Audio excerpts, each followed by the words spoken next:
मंडळी, मी आज आलोय सांगोला तालुक्यातील वझरे गावामध्ये राहणाऱ्या परमेश्वर धुरे पाटील यांच्या श्री स्वामी समर्थ डेअरी फार्म या व्यवसायाला भेट देण्यासाठी।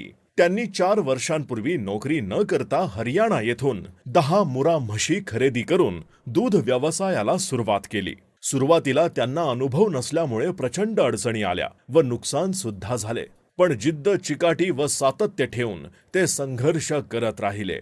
आज त्यांच्याकडे 157 दुधाच्या म्हशी व 50 गाभण रेड्या आहेत। म्हशींची संख्या वाढल्यानंतर त्यांनी चांगल्या पद्धतीने गोठा बांधणी केली। त्यांच्या या गोठ्यामध्ये 8 कामगार काम करत असून दिवसाला 1400 लिटर दुधाचे उत्पादन घेतले जाते। दुधाची क्वालिटी चांगली राहावी म्हणून ते 50% सुखा चारा व 50% ओला चारा म्हशींना देतात।